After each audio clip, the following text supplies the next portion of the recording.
This is the Patriots Prayer Network, where truth matters. The following is a presentation of AOW Productions. The views and opinions expressed by the host of this program do not necessarily state or reflect those of this station or its management.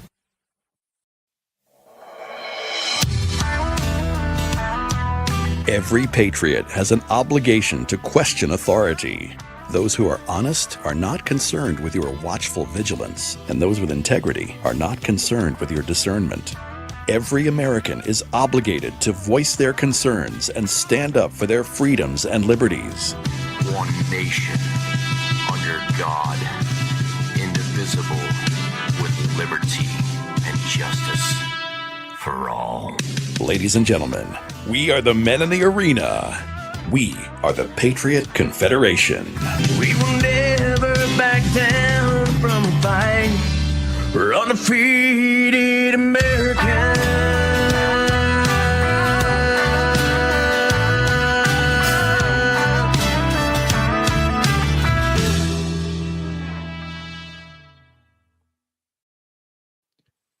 All right, ladies and gentlemen, if you are watching this means it is December 24th, Christmas Eve. Yes, indeed. Welcome to Patriot Confederation. I'm your host, Bad Billy, out of Twin Falls, Idaho, joined, as always, by John Grosvenor out of Nashua, New Hampshire, New England area. What's going on up there, brother? Not a heck of a lot, Billy, man. Just looking forward to the holidays. Going to have a lot of fun. I want to wish everybody a Merry Christmas, Happy Hanukkah, and Happy Holidays, man. Absolutely. Absolutely. And joining us this week for the first time on Patriot Confederation, we are joined by a musician. Yes, indeed. I want to welcome Rick Revel to the show. Rick, thank you very much for joining the show. How are you today? Good to be here with you. Yes, indeed. So I discovered you while listening to you on the Caden Gordon show, and his show's strictly about the music.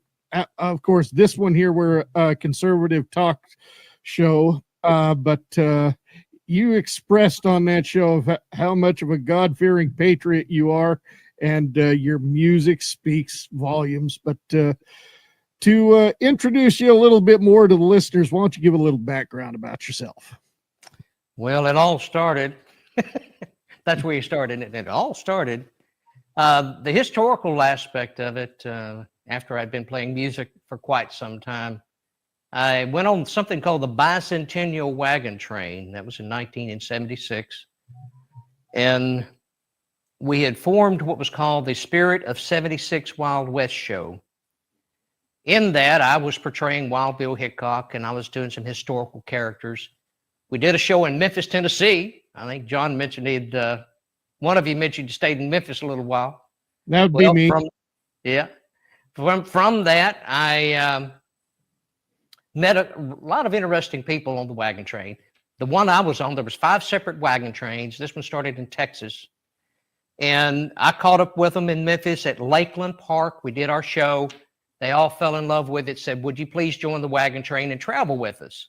I said, oh, this is going to be interesting. So I did. I joined the Bicentennial Wagon Train, went all the way from Memphis, Tennessee to Valley Forge, Pennsylvania, wound up where General George Washington and all the Revolutionary War soldiers, the militia, and everybody camped. It was their winter quarters there. It was from there he launches there's an attack later on when they crossed the Delaware, that very infamous portrait of him crossing the Delaware, and had the Battle of Trenton.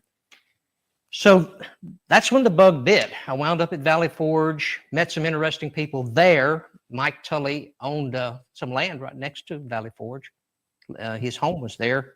I began to write jingles, radio jingles. I'm sure y'all have heard radio jingles before. Jingles. Oh, absolutely. Yes. Yeah. So I started doing that, and while we, between recording jingles and working in the recording studio, I would go to Valley Forge, to the park, made friends with a park ranger, and I always wanted to know where was it that George Washington had his prayer? It's said that he prayed by the stump. He was a defeated general. He had said at Potts' house, which was his headquarters. There was a man named Potts that owned a house there. And it was said that he was sitting in the rocking chair, George Washington, General Washington, sitting there peering into the fireplace, very troubled. And Mr. Potts is trying to carry on a conversation, but George Washington is just peering into the fireplace, thinking about all the problems. He was a defeated general.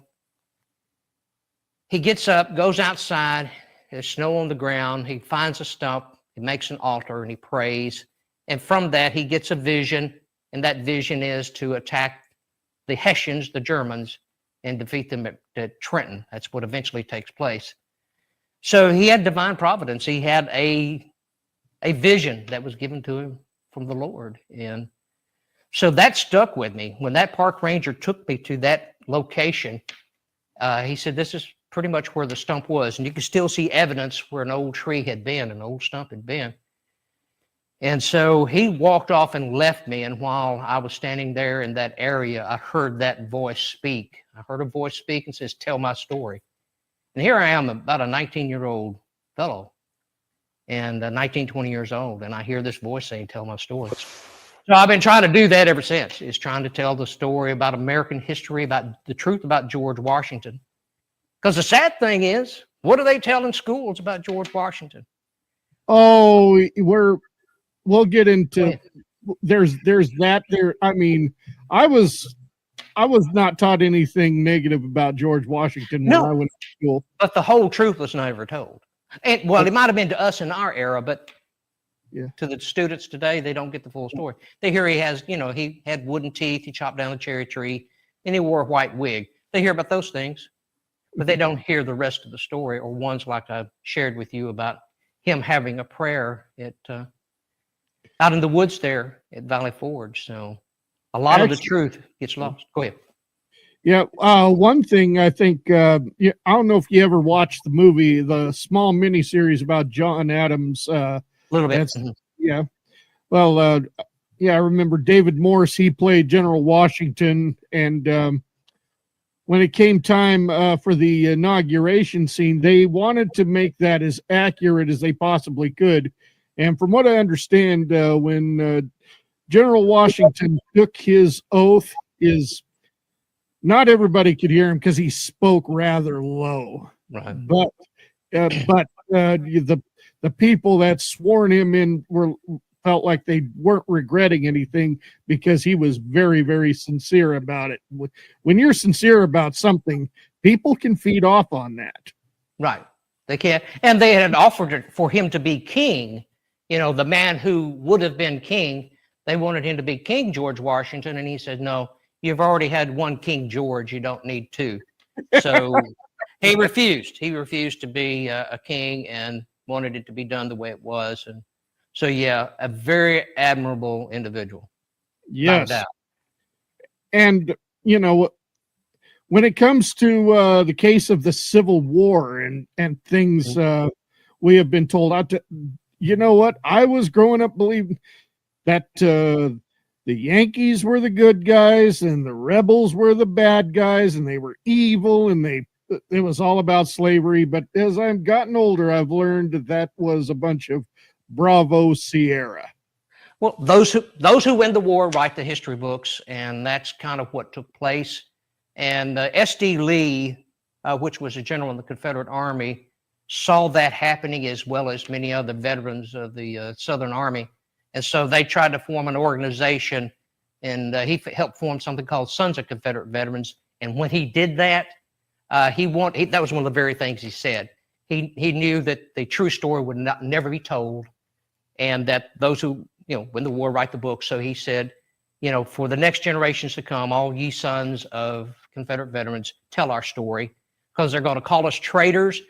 All the things they're called now, that's what he predicted they'd be called, the Confederate soldiers to be called. So that's what he did. He put that organization together, and it's something that is still here to this very day, trying to teach the other side of the story. It's very interesting thing that you brought that up about the North and the South. You know, there are good guys and bad guys in both armies, because that's what court-martials are for. So there were some got court-martialed on either side because they didn't do the right things. But there was some honorable men on both sides. There's, you know, no doubt about that. Absolutely. But the story of the South has been misrepresented for too many years. Well, for one, I was prior to moving to Myrtle Beach, South Carolina, when I was in my early 30s, I was actually warned.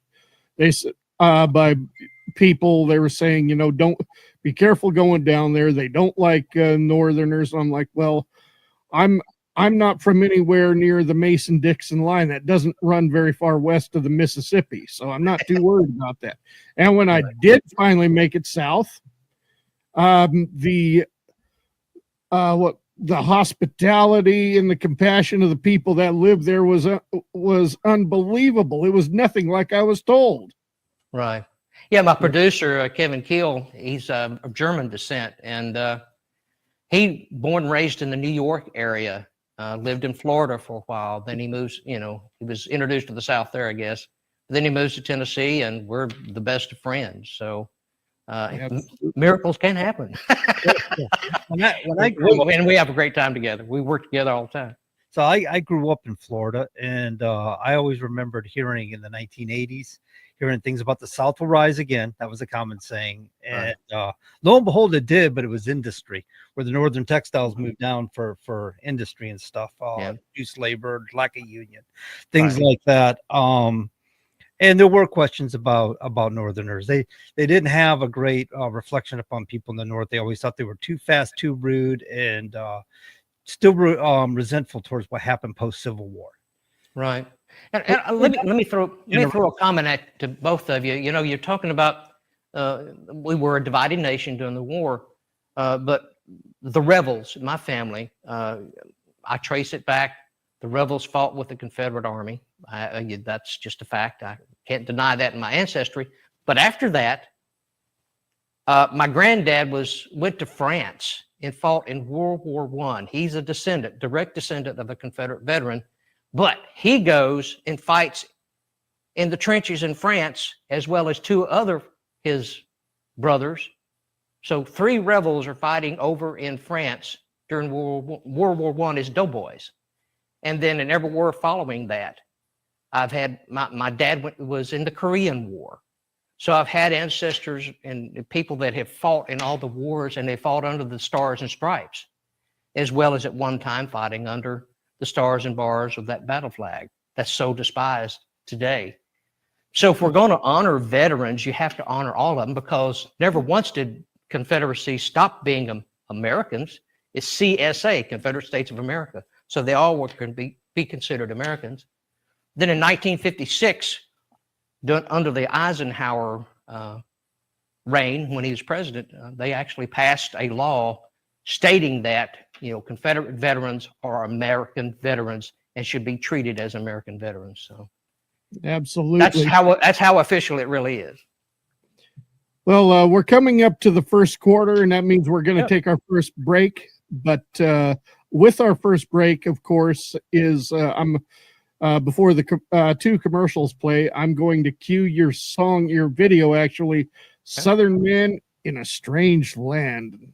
Just take a moment before I cue that song. Take a moment to talk about that a little bit.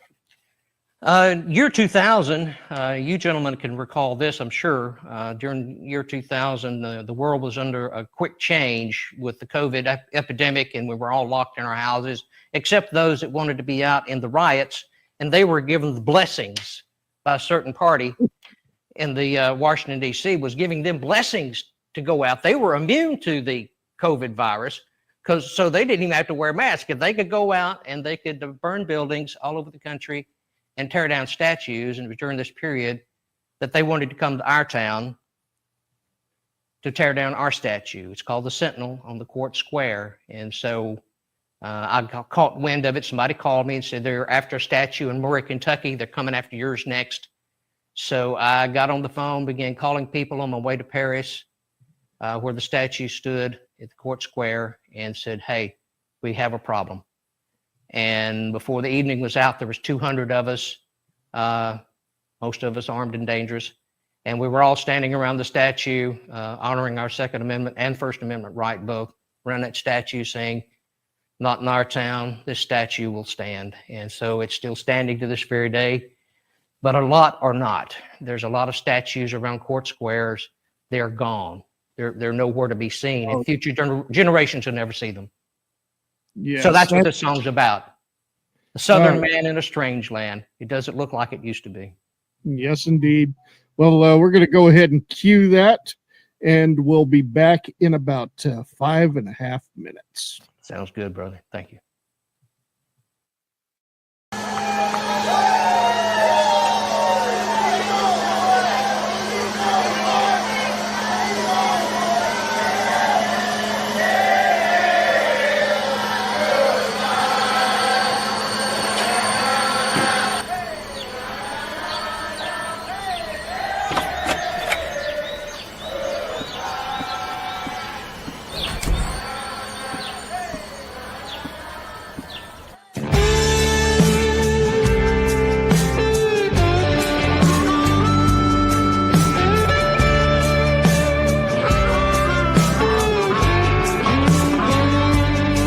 I was born down in Dixie, and there are those who try to fix me.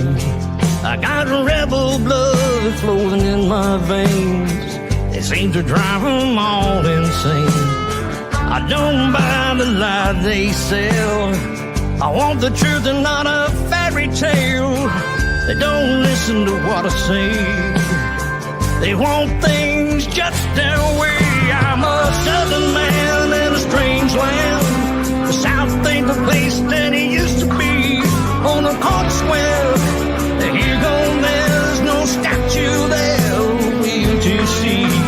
You can't erase what took place. You have to learn from your mistakes. I'm a Southern man, taking a stand while I can. God save the Southland.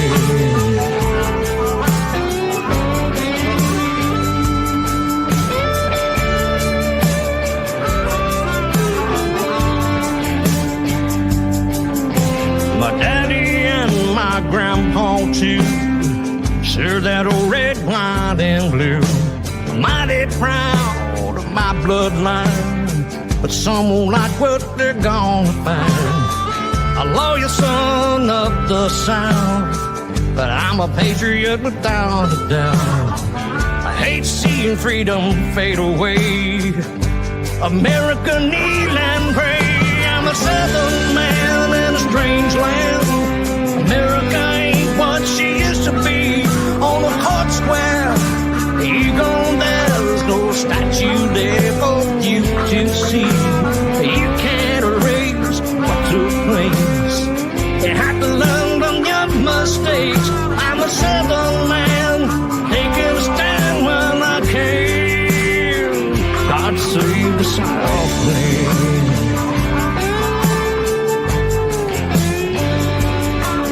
I'm a Southern man in a strange land. The South ain't the place that it used to be. On the court square, you go there, there's no statue there for you to see. You can't erase what took place. You have to learn from your mistakes. I'm a Southern man, taking a stand while I can. God save the Southland. God save the Southland.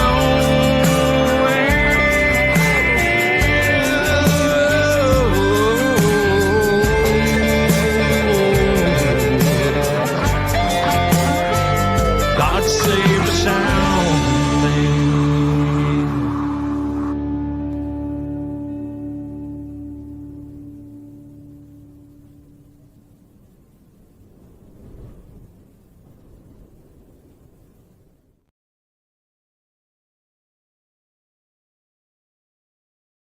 I wouldn't have lasted this long in the entertainment industry if I hadn't taken a few risks. But I'm also a realist because I've seen it all.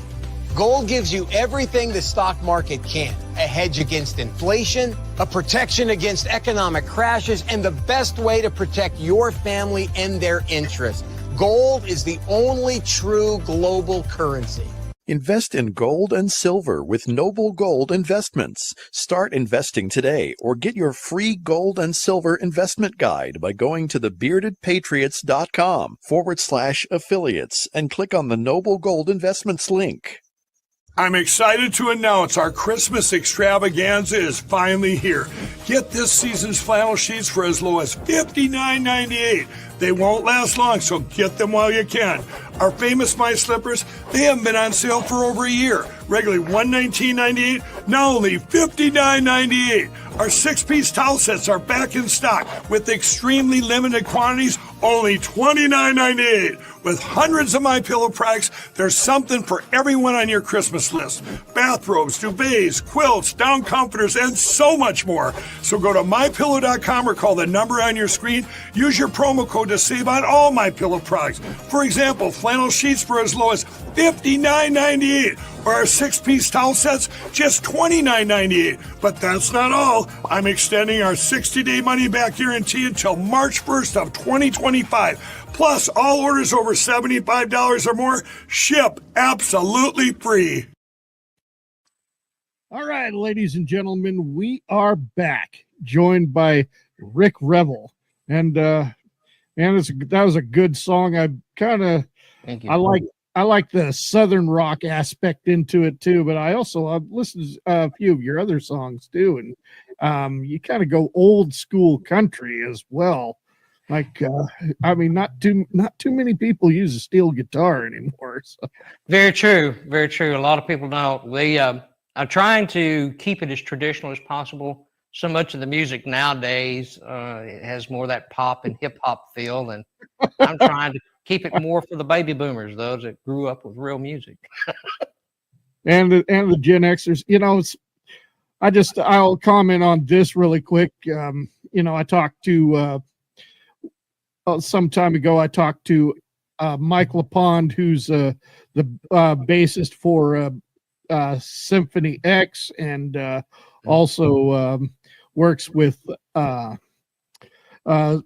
Ross, the boss of Man of War, too, and he said today's heavy metal is not metal anymore, and he says he relates so much with the country artists because the tradition of his music is like fading away, just like a lot of the tradition of country music seems to be fading away as well. Yeah, it seems to be the fad is it's going further and further away from traditional sounds. And there's nothing wrong. I think a friend of mine, TJ Cates, Jill's hubby, he mentioned that there's nothing wrong with adding a couple of lanes to the highway. Just don't eliminate the other lanes in the highway. I think it's wide enough for all of us to be there and let the audience decide what music they like. Yes, indeed.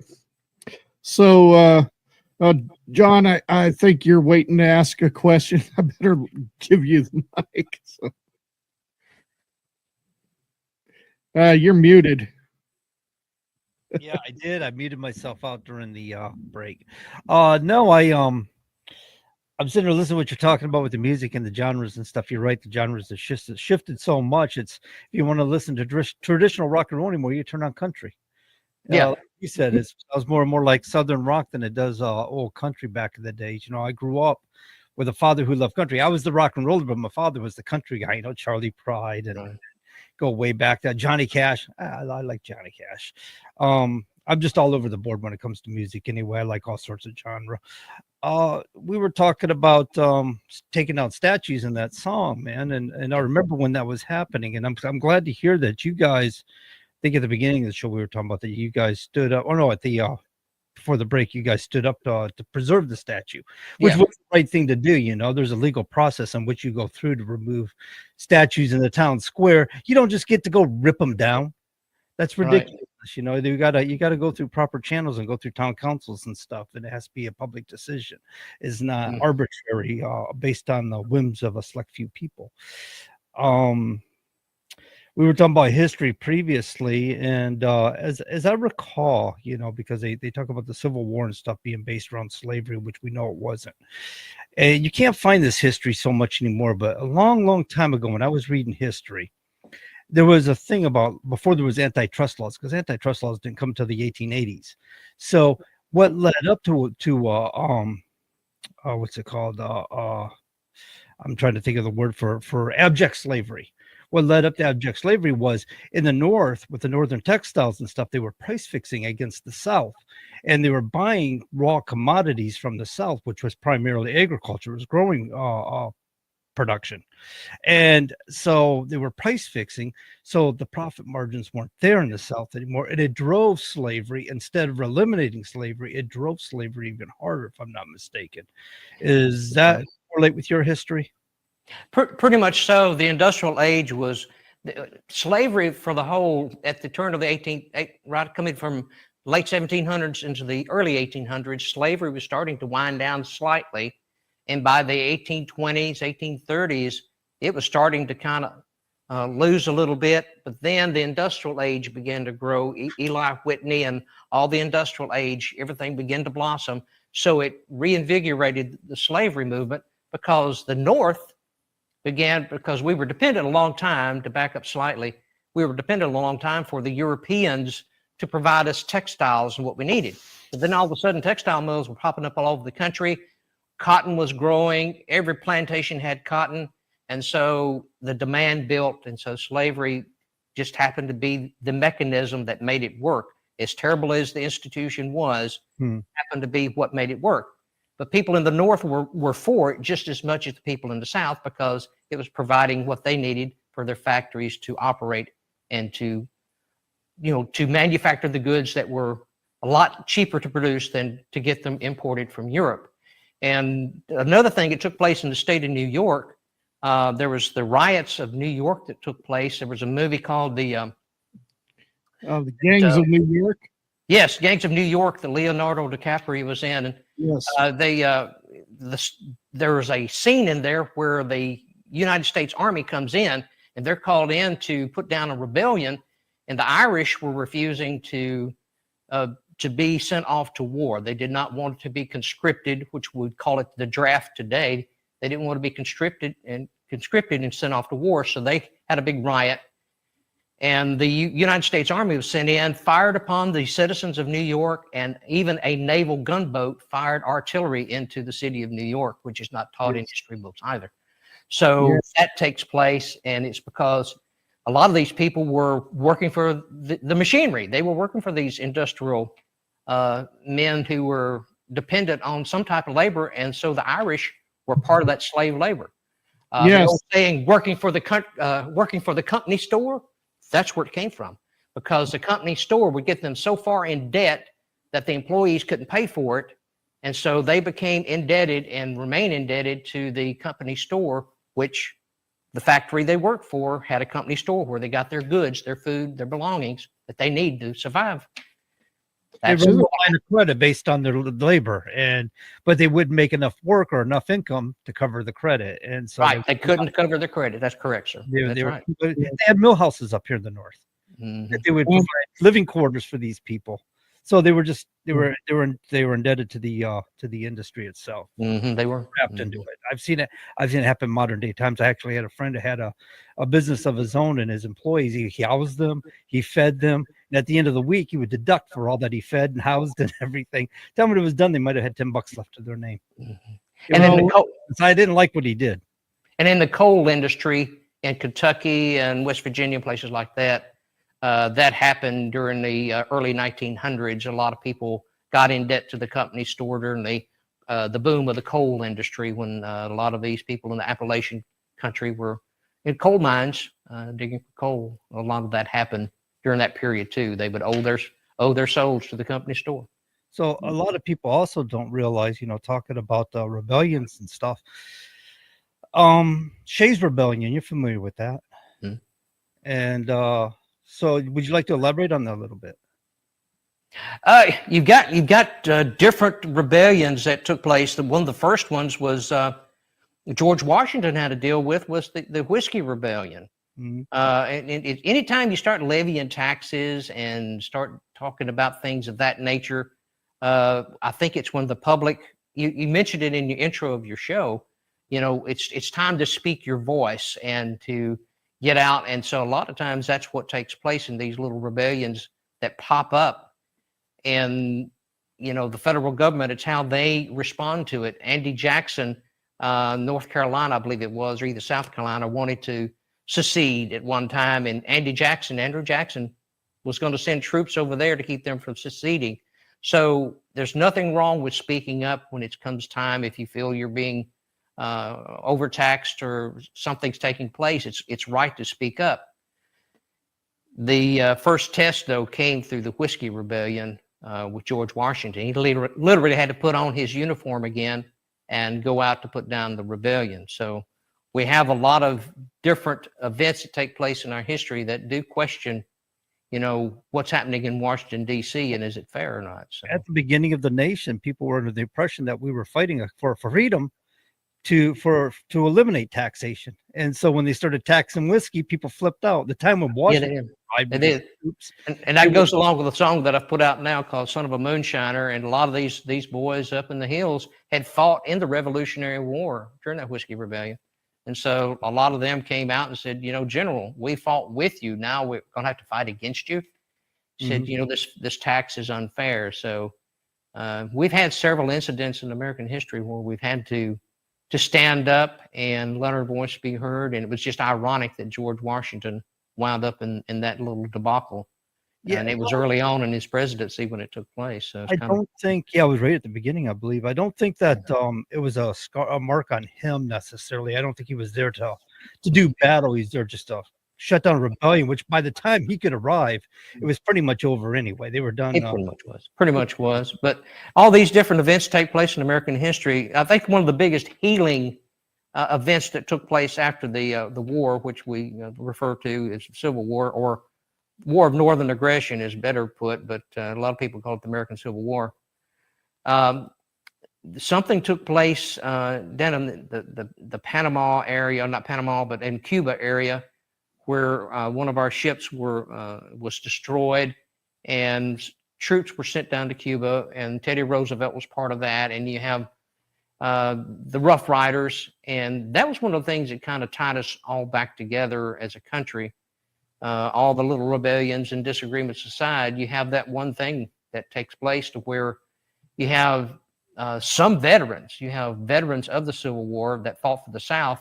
They're now joining up to go fight down the Spanish-American War. They're heading down that way, and they're gone to Texas to drill and to train with the Rough Riders, and they win the war.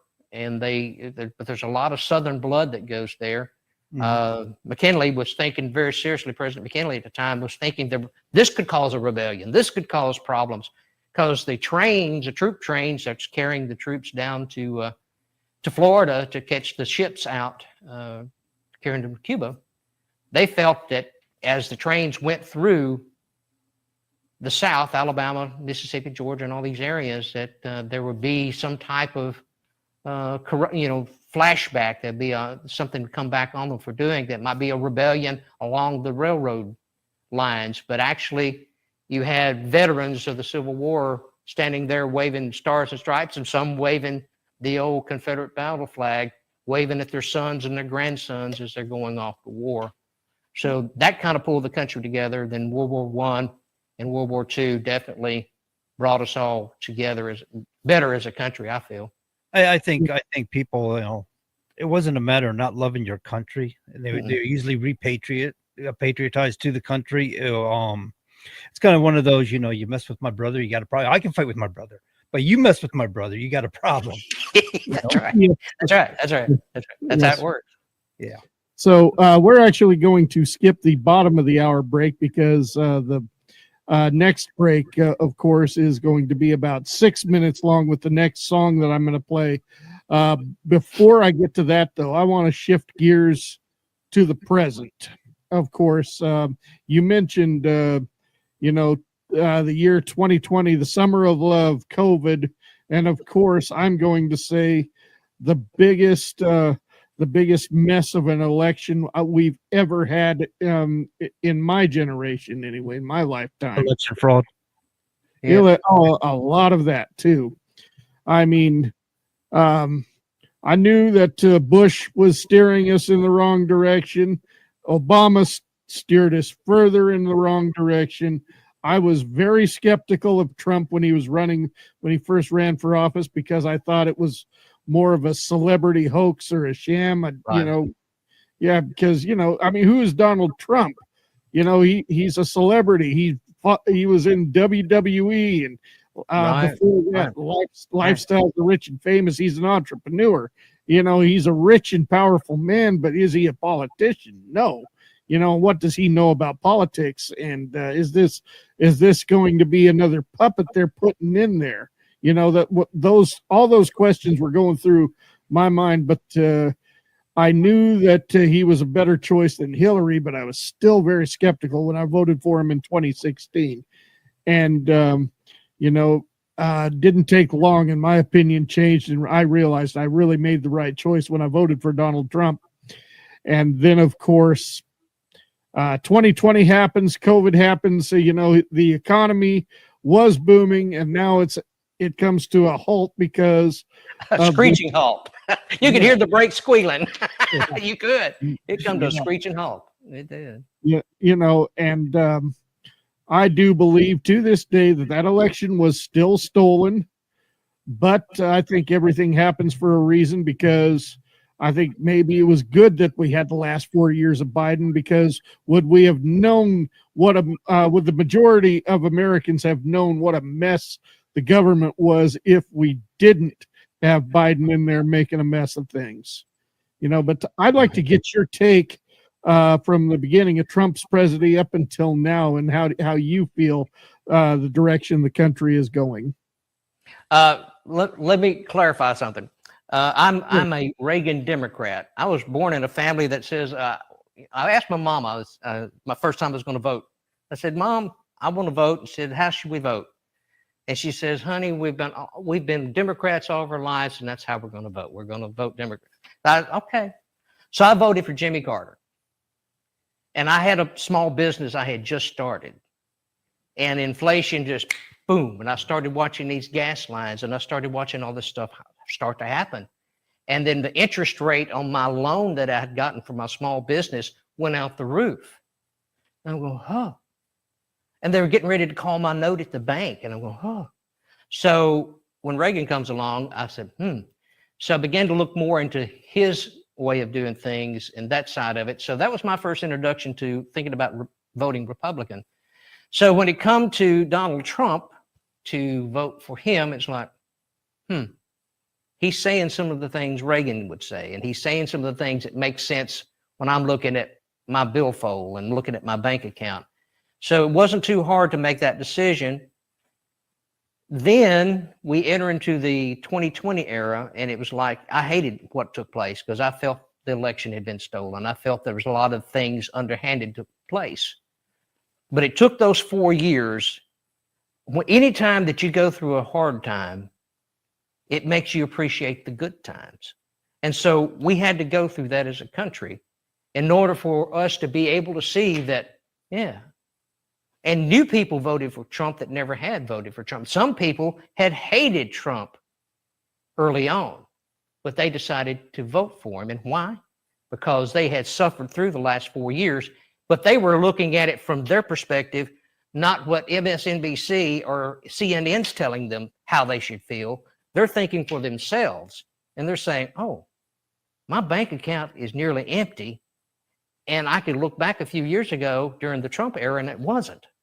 We were actually doing pretty good, and gas was less expensive, and my hot dogs and my eggs and all these different things were less expensive then, but now I'm paying all this, and my paycheck has not grown any.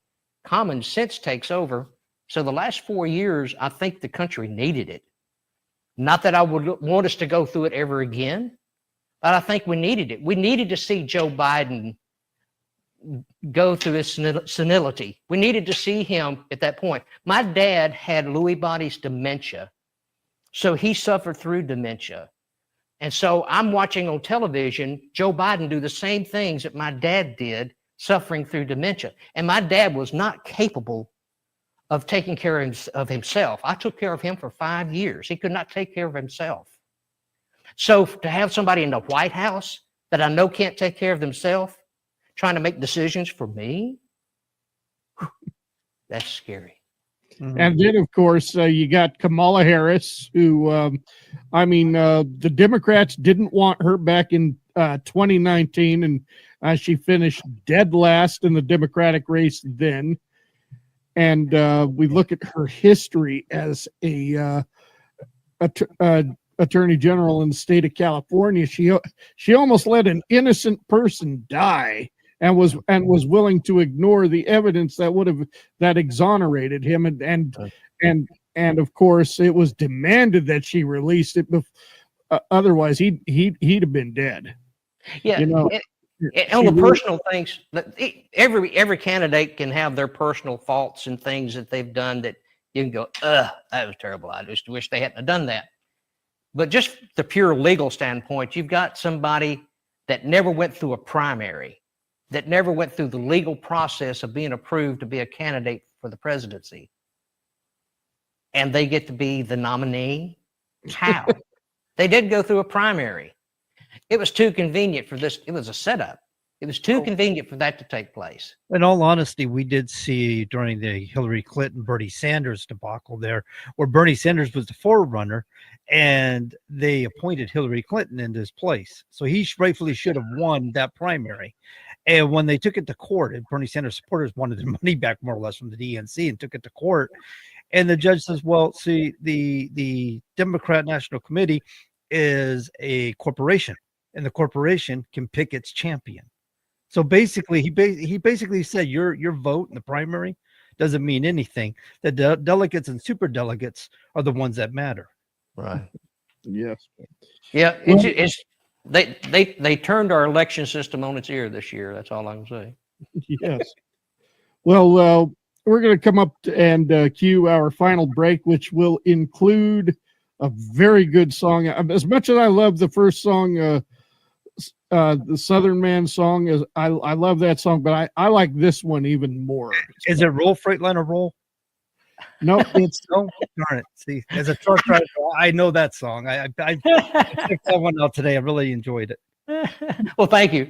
Yeah, that was written for a friend of mine that actually drove a Freightliner all of his life. He was a career truck driver. He and I wrote that together. He played dobro. He and I wrote that together. Nice. There you go. That's why John likes it. John loves his 18-wheelers. There you go. No, the one I love though is called "Keep 'Em Flying, Boys." Keep 'em flying, boys. Oh my, buddy. Now Yes. that one there is a rally song for darn sure. You want me to tell you the story behind it? When we come back, let's cue Yeah. the song first, and we'll be back in about 6 minutes. We'll do it. All right.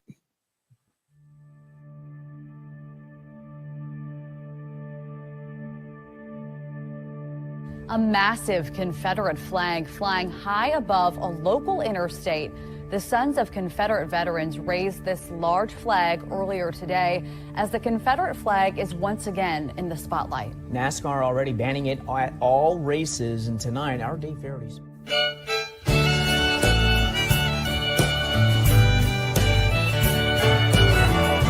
Keep on flying, boys. The flags of our fathers keep on flying, boys. They're flags like no others. Thousands died in the shadow, so we must not destroy the flags of our fathers. Keep on flying, boys. In honor of Dixie, great-granddad marched off to war. And deep in his heart, he knew what he was fighting for.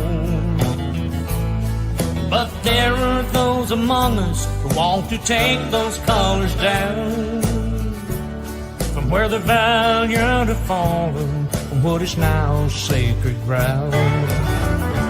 Keep on flying, boys. The flags of our fathers keep on flying, boys. Their flags like no others. Thousands died in their shadow, so we must not destroy the flags of our fathers. Keep on flying, boys.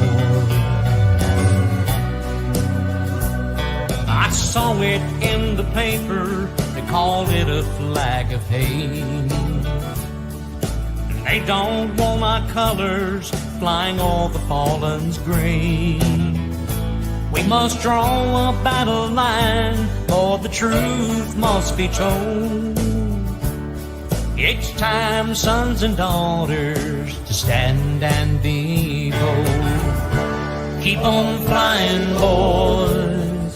The flags of our fathers keep on flying, boys. Their flags like no others. Thousands died in their shadow, so we must not destroy flags of the fathers. Keep on flying, boys.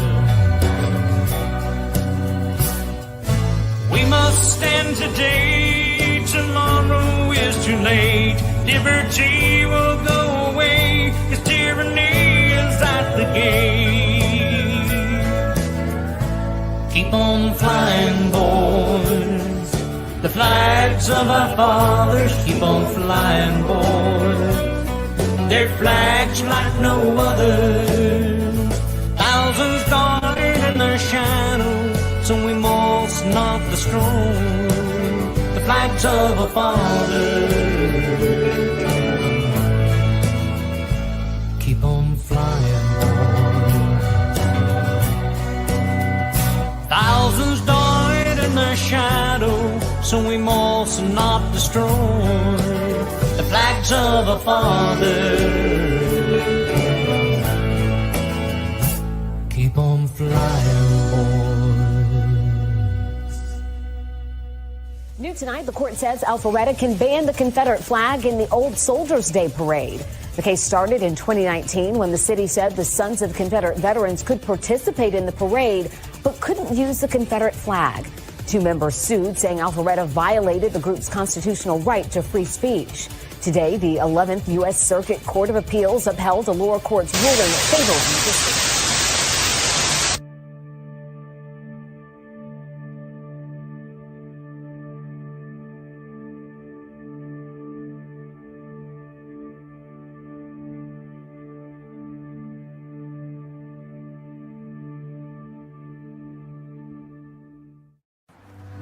America's under attack, and they're all around us. I'm talking about liberal Democrats, and they're out to destroy everything that we've worked so hard for. Mammoth Nation's here to fight for you. You only get one vote, so let's join forces. We support conservative lawmakers and the causes you hold so dearly. We stand behind our police, veterans, the Second Amendment, and much more. We need your help, so join today. Hi, it's the big voice guy, the one who intros and promos the show you're listening to right now. Hi, my name is Jim Hunt. I voice for a growing list of internet and terrestrial radio stations, podcasts, and businesses. I'd love to spread the word about yours too, no matter if the message is serious or silly. Whether you want the delivery to be hard-hitting, voice of authority, or conversational, warm and fuzzy. From fully produced station imaging and commercials to custom phone system messages on hold and IVR prompts, voiceovers for computer games to narrations for presentations, even post-production, audio editing, and audio cleanup services. Yeah, I do them too. I'm your guy. I do business as Jim Hunt Voiceovers and Audio Services. My rates are reasonable and negotiable because I love internet radio too. Visit my website, jimhuntvo.com. I'm Jim Hunt, at your service. Put my voice and audio production skills to work for you. Let's do this. All right, ladies and gentlemen, we are back for our final segment. Got about 10 minutes left here. Joined, of course, by Rick Revel.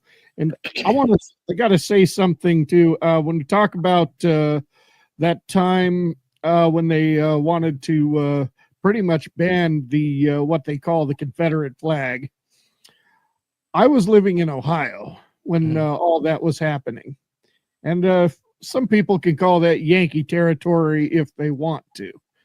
But I'm going to tell you, even up there, the support for waving the Confederate flag was phenomenal. And people flying it out of the back of their trucks up there, too. I just can't imagine how it was in the South. So it's interesting. You know, I've seen pictures of people up in the state of Michigan, the same thing. They're flying the battle flag out of the bed of their truck.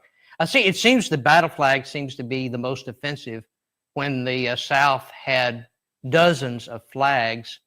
They had the first national, second, and third national flags that was called stainless banner. Then they had to put a red bar on it to make it more distinguishable. So they had actually 3 different national flags, the Confederacy did. Then they had the Bonnie Blue flag. They had several other flags. The battle flag started out as the naval jack, and they reduced it and made a square version of it and made a battle flag out of it. So the one that most people fly is more of the naval jack. It's more the rectangular, but the one that's square is an actual battle flag, and you'll see a lot of them in museums across the country. But that seems to be the one that actually is the most offensive, as they call it. It is actually called the St. Andrew's Cross. Comes from comes from the Irish Scottish. It comes from that side of the world. If you look at a lot of flags from Europe, they have that type of emblem on them. When the South put it together, they wanted it because they had a whole different reasoning than what modern day think puts upon it. So they felt it was their state right as well. It was, it had a spiritual message to them. Most of these people were churchgoers. Most of them were God-fearing individuals. So when they took that flag into battle, they prayed to God. One of the biggest revivals in the country took place right after the Battle of Chickamauga.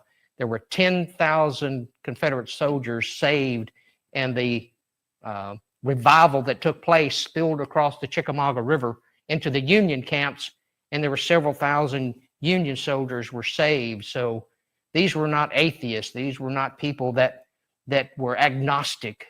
These were people that were people of faith. They had a lot of faith in the Lord Jesus, and so they were not afraid to speak up about the Lord and about God and about Jesus Christ. Contrary to how we want to label it today, we might try to label it as if they were all ignorant individuals and had no intelligence whatsoever. You can find that in all class and all walks of life. But if you go back, some of the best colleges in the country were in the South during that period. But that's not talked about either. Of course not. Wasn't it to my understanding that every state had their own battle flag, and the one that you're referring to was the Virginia Confederate battle flag? Every state, down to every community, had their own. Each company would have their own. Sometimes would adopt the regimental flag, but each company would have their own oftentimes. So the story of the flag is quite intriguing. That is a history lesson within itself, just the story and topic of the flags. So. Yeah. It's very similar to the way you look at the history of South Africa, too.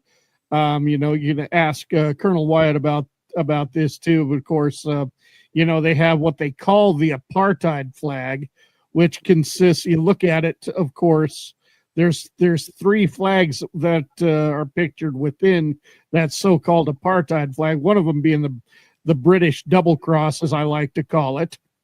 But one of them is for the Orange Free State, and the other one I forgot which has escaped my mind, of course. Which I actually have those 2 flags separately, of course. And, South Africa has a very, very similar history. And like I said before, the United States mirrors South Africa in a lot of ways, like where did the pulling down start? Right. South Africa. Yes. So, in regarding your song, Keep On Flying, Boys, is that basically about preserving your own sense of culture? the Keep 'em Flying Boys was triggered by the same emotion that Southern Man was triggered by. There's been several periods we've gone through during the 1990s, about mid 94, 95. I had a publication called Reveille, Rick Revel's Wake Up Call to America. And in that, I said, if we do not take care of every piece of American history, the complete and total part of American history, eventually they'd start picking it apart one piece at a time. And I was referring to Southern history because a lot of times, if you do not take care of all of it, they will pick it apart. They'll come after every little thing, Native American culture, they'll come after all of it. And so I said, watch it. This will happen if we do not, because I'd already seen during the Clinton era, there was threats of coming after the flag. We'd seen threats of it then. And it increased as time. Nikki Haley, when she took office, she made the flag come down off the Capitol building because she was, she gave in to the public outcry of a handful of people. But then you had a majority of the people said, leave it alone.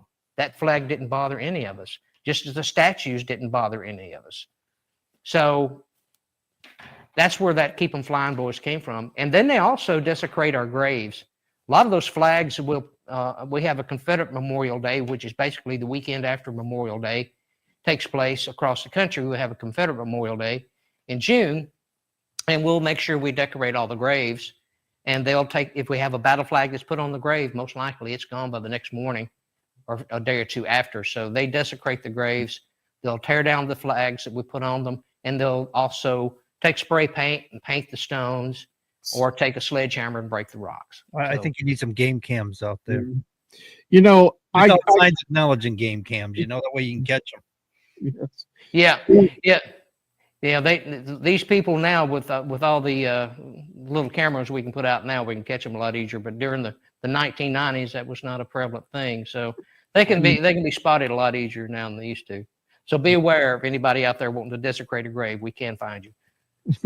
One thing I got to add to the conversation too is, whereas I was getting irritated with Taylor Sheridan because everything was taking so long to come back, I think he really did a good job in telling some history Native American history with Yellowstone and the spin-offs of that there really wasn't this animosity between white people and Native Americans, like they want us to believe, that they want to call my ancestors who came from Europe land thieves and whatnot.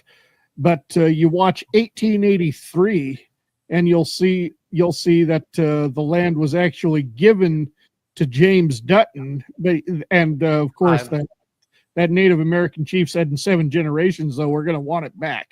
And of course, you see the end of Yellowstone, and the prophecy came true. And at the end, you see they're trying to push over the graves, and that one guy, Mo, he says, no, you leave these graves alone because these people protected this land. So there wasn't that type of animosity that people really think there was. Taylor Sheridan's doing a great job of bringing that to light. And I think that's something we have to focus on, is the fact that a lot of times the things that we're told, especially early on Hollywood, you take some of the things that were done back in the 40s and 50s and early into the 60s, how they portrayed Westerns and things of that nature was probably 95, 96% fiction. And you might have just that much history involved that could tell a story. The rest of it's just fictionalized. And so most history that people get today, they don't really teach it in schools, to be honest with you. I've been into school systems. I've worked in public schools. I've worked at colleges and universities doing George Washington and telling the stories of American history as a first person portrayal, as doing these characters. And I have students and I have teachers and professors walk up to me and say, I didn't know that. And I get that all the time. So Hollywood has been our main teacher for many years. And so if you watch a movie about Pearl Harbor and it's made in Hollywood, well, it's to entertain you. You might learn a little bit about Pearl Harbor did take place, but most of the rest of that movie is just to entertain you. And so that's usually the case unless it's a documentary-based film. Most of the time, it's made to entertain you, to get your money, to get you to watch the commercials, to get you to do whatever, but it's about the money. What I try to do, yes, I get paid for what I do, but I try to teach you the truth about American history. And I think it's very important that we do that. First, the American Indians, misunderstood from day one. But before we got here, before the white man ever got here, they were committing war on each other. You can look back through their own history. Yes. And they were making slaves of each other. They were annihilating other tribes and clans. They were considered clans. They would annihilate the other ones. The ones that didn't kill and annihilate, they made slaves. Mm-hmm. So all that was taking place before Christopher Columbus or any of the Vikings or anybody of European descent set foot here. That was taking place. You had aggressive tribes and you have ones that were more peaceful. It's true. Yes. Yeah. So anytime you put you put people on a same section of land, it's always going to be a power struggle. I don't care what color your skin is. I don't care where you are. There's going to be somebody that's going to flex their muscles and say, I want what they got and I'm going to take it. I don't care what culture you're in. That has happened since the dawn of time. Yes, certainly has. And that's the facts. we all have good people in our cultures, and we have those that want to rise up in power and cause problems. I hate to say it, but we are out of time.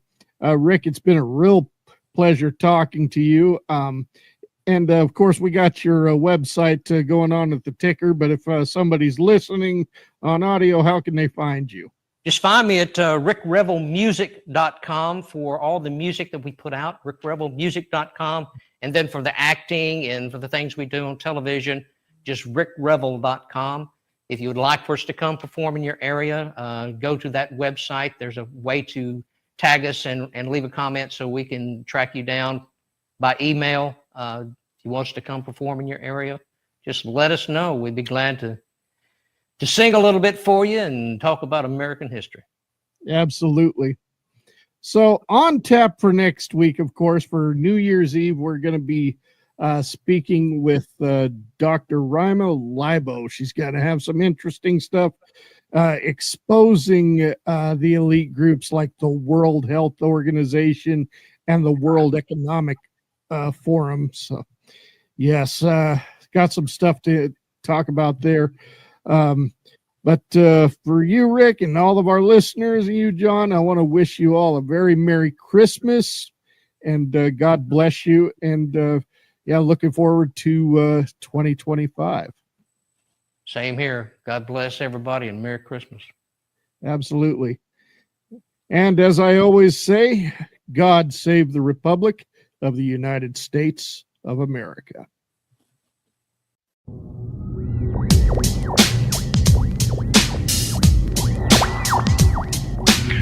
Events of recent history indicate that Americans are setting a course for the end of their own great nation. The ever-growing trend in this country is to judge people not by their individual character, but by their identity as a member of a specific group. No one has ever succeeded or failed in life as a result of their group affiliation.